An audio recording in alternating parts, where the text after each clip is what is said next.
All right. Hey, what's up, guys? Nick here. Today I wanted to share another student testimonial with you. Um, this is a Evie story, and this is her first deal. She bought my program last year, actually, shortly after it came out in November. Went through the course, but didn't really start working the program until about April of this year, 2020. And with good reason. Her story is amazing. It's very motivating to me. Um, One, she is a mom. She has two young kids.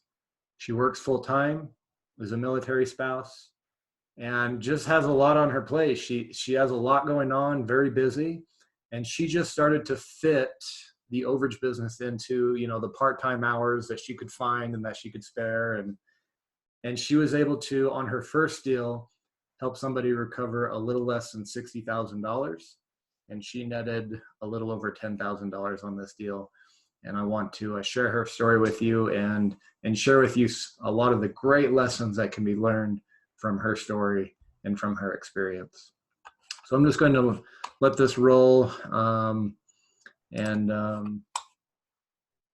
this will probably be, we did a long interview, so this will probably be there'll probably be a couple different parts to this series, but I'm just going to let this play for a while, and then at the end, just briefly go over a few key takeaways. That's awesome. Very cool. Well, cool. Well, tell me about this deal you just did, and when did you start your journey in the overages and all that? Well, so I actually bought your course last year. I bought it at the end of November. Okay. But kind of just went through it slowly. I went through the course itself pretty quickly. It was, really easy to maneuver and go through. But didn't really start doing a whole lot as far as it's concerned.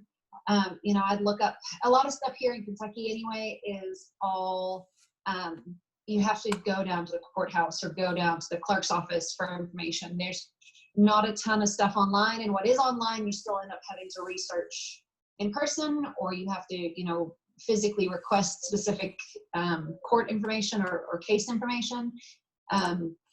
I guess that's just kind of Kentucky. They just don't have a ton online as far as that's concerned. So I've done a lot of the research, either by going to the clerk's office or wherever, to where the court records are, and physically pulling those records and then, researching what I need to find.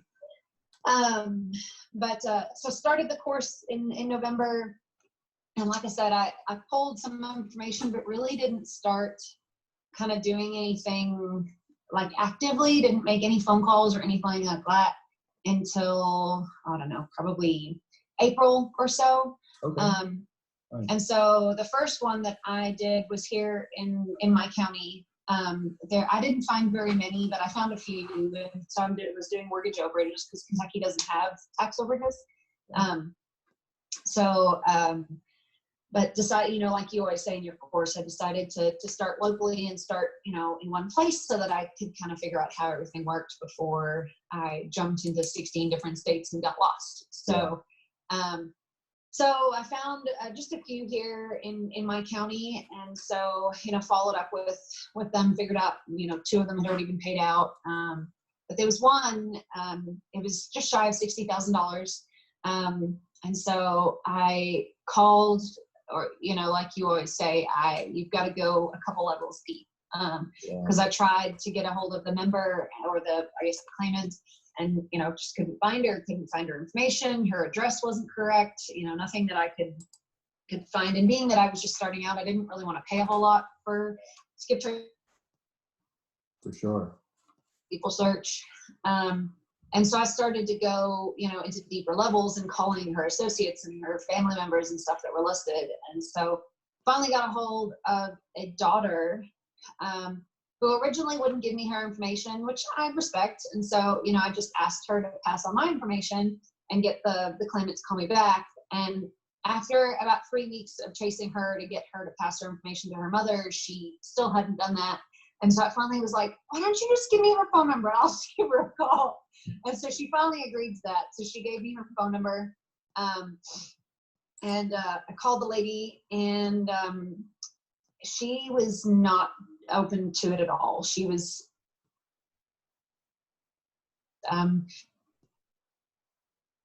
didn't, not really want to talk to me, but, we talked for 10 or 15 minutes and, at the end, she still was adamantly, didn't even want me to send her information. She didn't want anything to do with me. But I asked her, kind of like you said, I asked her if I could follow up with her. And so I told her I'd follow up with her about a month later. And so I did. So I gave her a call a month later, and ironically enough, she was like a completely different person. She apologized, and she was like, look, I was dealing with the loss of my husband and everything else. And so I was like, no, you don't have to apologize. But, so I talked her through everything all over again. And she just kept asking, well, why can't my attorney do this? And I said, your attorney can do this. I was like, if you have an attorney, go, talk to them, And so she's like, okay, call me back tomorrow and I'll talk to my attorney. And so I called her back the next day, and she's like, my attorney thinks I'm crazy and says that there's nothing there.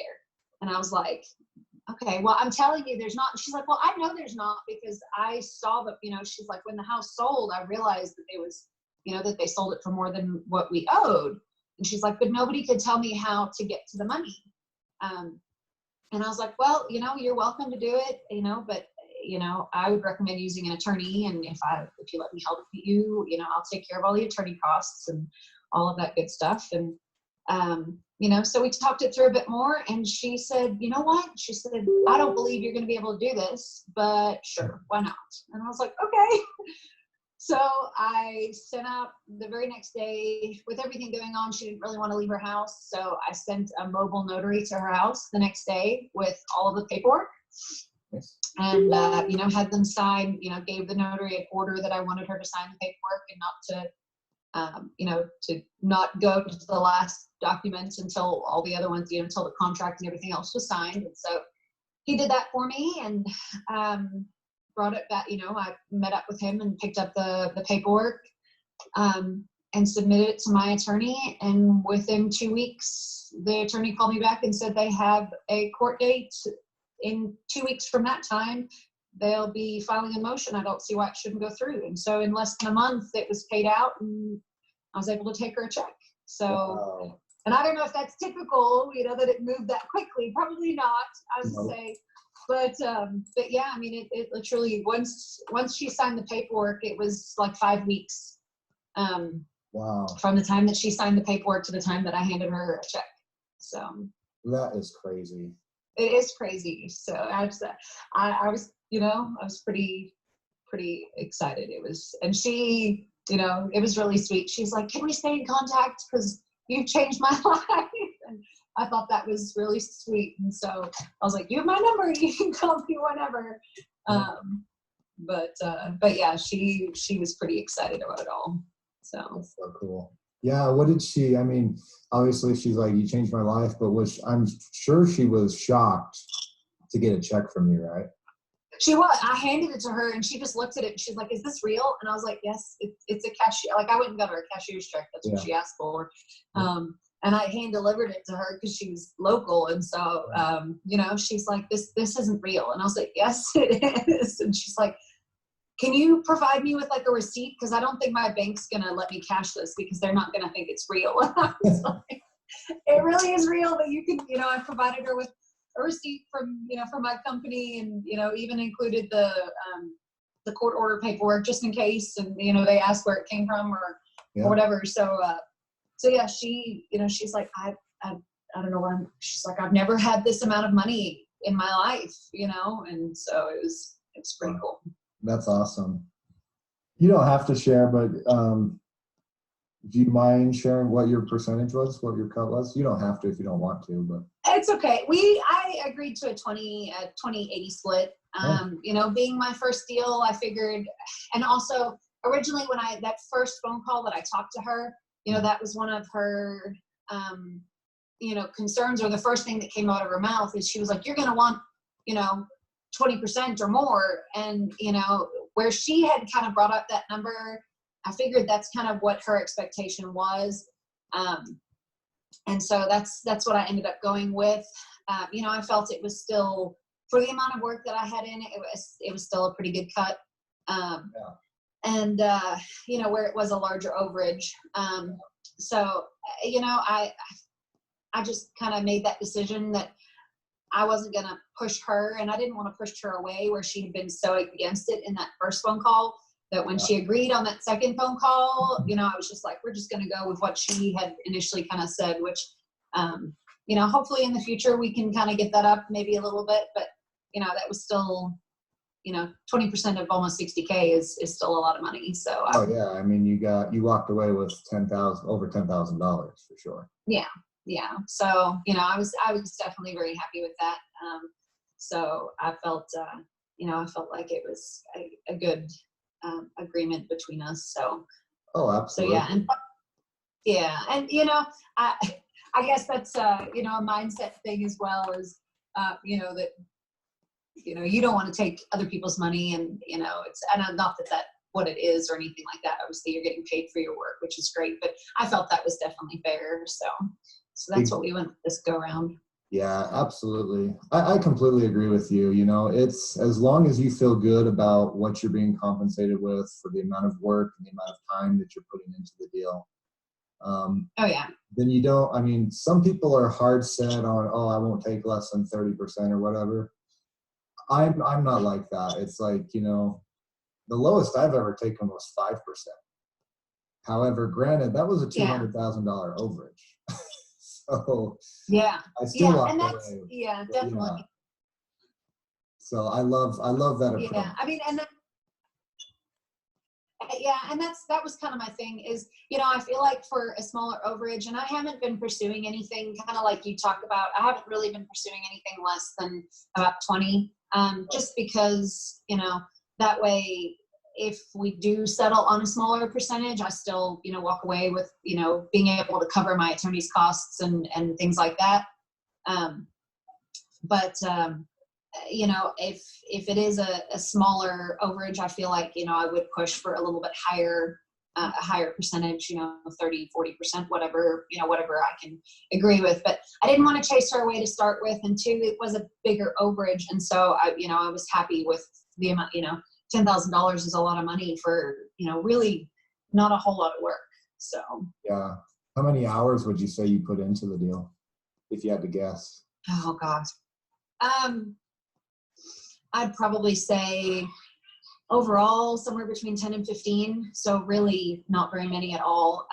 You know, because when you know, and it's hard to, I guess, quantify that, because when I go to a county or pull information, you know, I'm pulling more than one case at a time. And so I'll pull whatever I can, and then kind of make out my list of what I need to get from, you know, from the county court clerk's office.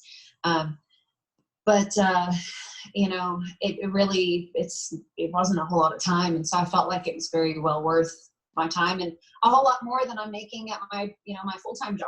You know, it takes me 3 months to make that time, you know, just less than 3 months to make that amount of money in my current job. So if, you know, I can make it on one deal, just kind of working in the odd hours. I've got 2 small kids, and you know, my husband works full-time too. And, you know, if I can do this kind of in the bits and pieces for now, then that's definitely worth it. And, you know, hope to one day get to kind of where you are, where, you know, I can do it full time and be able to spend more time. Like I said, I've got 2 little kids, and especially now with their, you know, doing school from home, and, you know, I'm struggling with my regular job, trying to fit in their schoolwork and everything else. And so that to be able to do this is, make a big difference. All right, awesome. So let's stop it there for part 1. Again, this interview went a while, guys. So I'm going to do like a several part series to this. But I just wanted to share a couple things with you. You know, there were some really key. Hopefully, you learned something from listening to that. You know, I love doing these interviews with my students and hearing their stories and success, because 1, it motivates me, and 2, it makes me proud that 1, my course works if you follow it and do the work, and 2, it's now changing these people's lives. because early on, I found that there's so much money out there that just by myself, I can't even put a dent in it. And so now by teaching folks like yourself, you now can do this, experience the results, but you're also helping these people as well. You know, you heard from Evie, like that this lady, she was in shock that she got this check from this house. And she had just gone through a terrible experience. She was dealing with the loss of her husband. And so to be able to provide that service that also helps people bring hope, start fresh, provide closure, that's something that's very special about this business. And so I love doing these interviews. You'll notice that it took her a while. She went through the course and then there was kind of a lag. You know, she bought it in November 2019, but didn't really start. She didn't get in the game. She didn't start calling people until about April of 2019. But what was crazy is when she finally did get a hold of that person, it went fast, which is unusual. You know, most of my deals take 3 to 4 months. So for her to get paid out within a month after submitting the claim, very unusual, but it can happen, as you hear. A key item I want to address. Notice that she didn't reach the claimant right away. That's very common, guys. A huge mistake I see new people make in this business is they quit when they can't find a number for the actual claimant. Here's the thing. In order for you to reach the person that you need to reach, you're going to have to talk to multiple people in most cases. Not always, but in most cases. Notice how she got a hold of her claimant through the claimant's daughter. I think it was a daughter or their granddaughter. I can't remember. Notice too, follow-up is key. If you expect to close a deal on the first go, if you think it's that easy, it's not that easy. Follow-up is key. Remember what she said. When she got a hold of the client the first time, client was not receptive at all, right? But she was what one of my other students described as pleasantly persistent, meaning she followed up with her. And on the second go around is when the lady was like, you know, let me look into this. And then she had to follow up with her again after she talked to her attorney, right? And the attorney was like, the claimant said, my attorney thinks I'm crazy. So she followed up a third time. It was on that third time the lady was like, you know,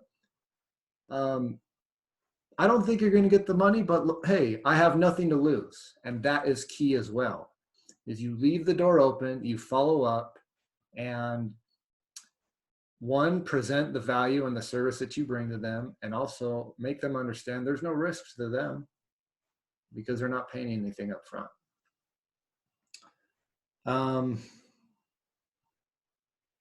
You notice that, let me see if I can find it for you guys. I believe I found a picture. So this is in the group. This is a picture of Evie's check. You know, you see that was just under 60,000. It was actually 57,306 and 53 cents. This was her first deal. July of 2020 is when it paid out. And her cut, I believe she said, was 20%, if I remember. So let's just do 57,000 times 20%.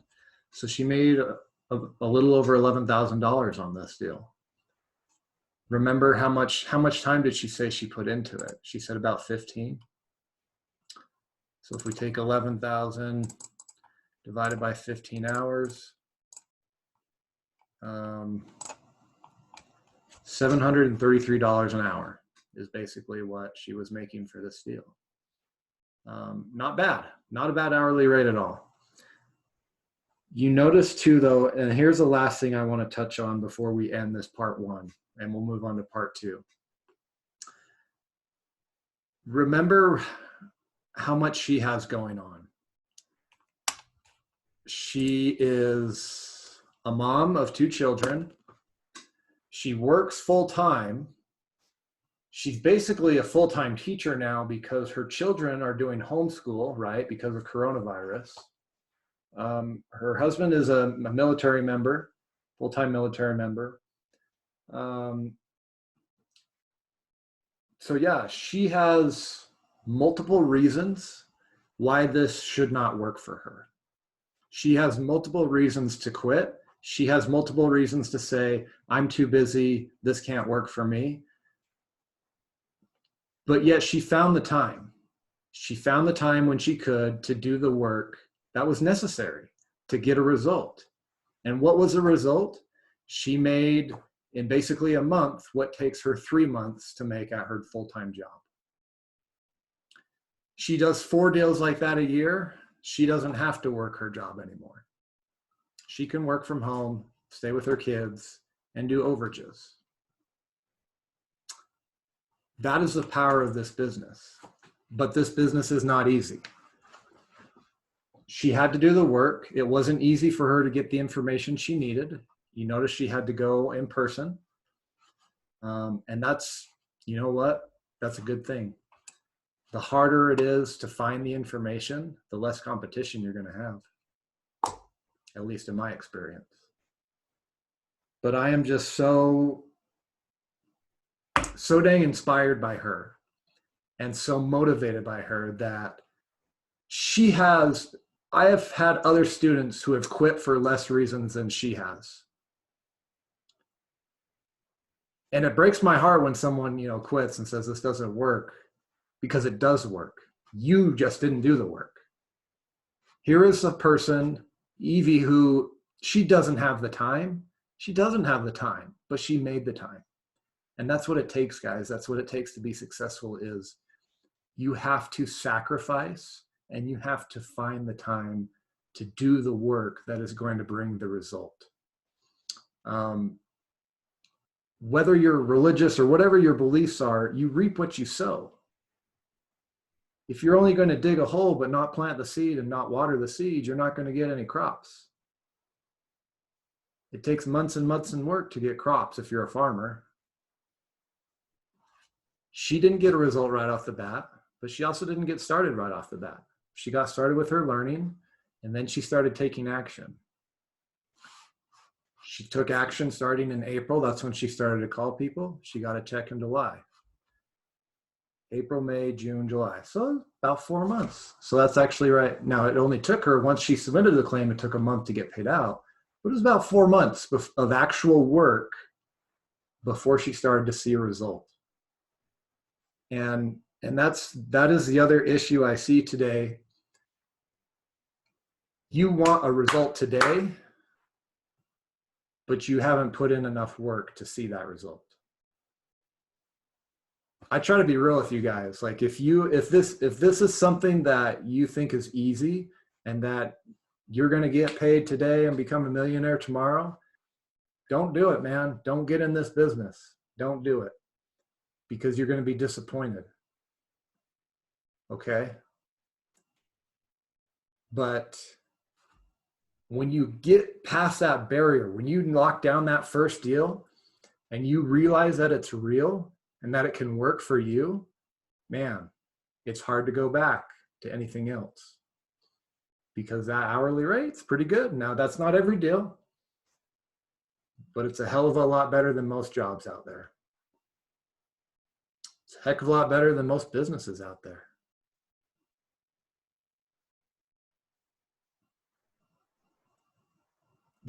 Here's one last thing, guys, before we end part 1. People ask me, why don't you let me do my first deal or send me a lead so I can figure out if this is real for myself? Guys, you will never know if it's real unless you actually do the work and do it for a long enough period of time. You just won't. I can sit here and show you these testimonials, show you case studies, show you deals I've done, show you deals my other students have done. But you will not know if it's real until you actually get in the game yourself. And you roll up your sleeves and you make a commitment that you're going to do what is required. And that's success in anything, not just this business. Commitment, hard work over a long enough period of time. That's where you get where you want to go. There are no shortcuts. I'm not a millionaire, guys. Yeah, I make 6 figures. You know that. I've showed you my tax returns. I'm not a millionaire, but I am a hell of a lot better off now than where I was 5 years ago working as a corrections officer in a prison.